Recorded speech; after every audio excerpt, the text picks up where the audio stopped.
নমস্কাৰ বন্ধুসকল, JB super টিপছলৈ পুনৰবাৰ স্বাগতম জনাইছোঁ। বন্ধুসকল, অতি কম খৰচতে 10 বা 15 হাজাৰ টকাৰ ভিতৰত এখন ফাৰ্ম কেনেকৈ আৰম্ভ কৰিব তাৰ বিষয়ে জনাম। তেনে বলক ভিডিঅ'টি আৰম্ভ কৰোঁ। 10 বা 15 হাজাৰ টকাৰ ভিতৰত আপুনি এখন ফাৰ্ম কেনেকৈ আৰম্ভ কৰিব তাৰ বিষয়ে জনাম আজি আপোনালোকক। ভিডিঅ'টি শেষলৈ চাই থাকিব, অকণ স্কিপ নকৰিব। আৰু কেইজনমান বন্ধুৱে কমেণ্ট কৰি আছে, জনাইছোঁ যে ছাগলী পোৱালি কেইবাটাকৈ কিমান সময়লৈ দিয়া আছে এজনী ছাগলীয়ে তাৰ বিষয়ে জনাম। ভিডিঅ'টো অকণমান স্কিপ নকৰি চাই থাকিব শেষলৈকে। ধৰক অতি কম খৰচতে ছাগলী ফাৰ্মখন আৰম্ভ কৰোঁ বুলি ভাবিলে আপোনালোকে মিনিমাম প্ৰথমতে 10 বা 15 হাজাৰ টকা ল'ব লাগিব। গাঁৱত বা বজাৰত ভাল বিধৰ ছাগলী, থলুৱা ছাগলী, আছাম হিলকট হ'লেও বা ব্লেক বেংগল হ'লেও ছাগলী কিনি আনিব, মেগী ছাগলী 4জনী বা 5জনী, 4-5জনী পাই যাব। 4জনী কনফাৰ্ম আছে 15 হাজাৰ টকাত। এবাৰ পোৱালি ছাগলী পাব আৰু প্ৰথম ভাল ছাগলী পাব, পোৱালি দিয়া পাব। ভাল বিধৰ কিনিব। তাৰপিছত আপোনাৰ গাঁৱত ধৰক প্ৰায় জেগাত আজিকালি বাহিৰৰ বিটাবিলাক আছেই, গাঁৱতো আছে আৰু বহুতো ফাৰ্মত আছে। আপোনাৰ প্ৰথমতে তাত ফাৰ্মত ক্ৰছ কৰাব।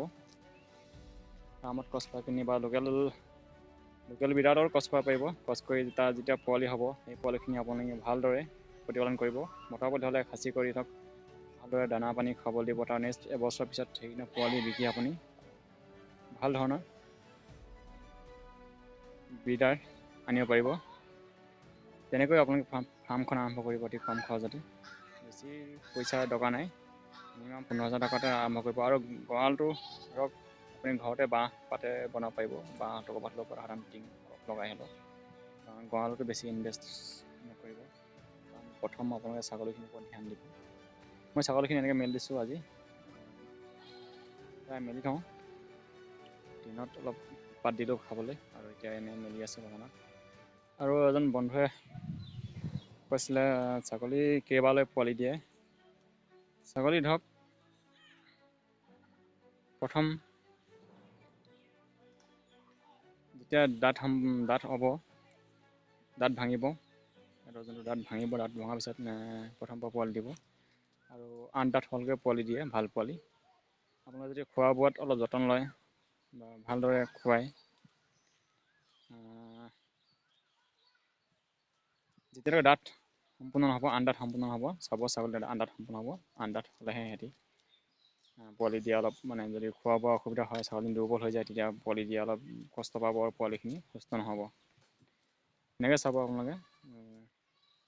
ভাল ধৰণৰ ব্ৰিডাৰ চিলেক্ট কৰিব, আছাম হিলকট বা ব্লেক বেংগল হ'লেও।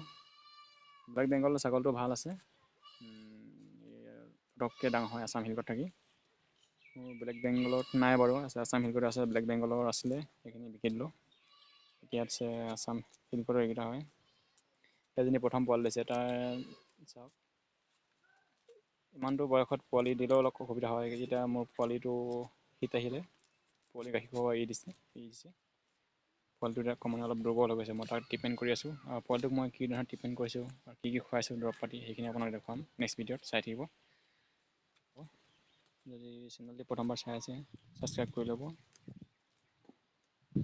আজিলৈ ইমানেই, ধন্যবাদ।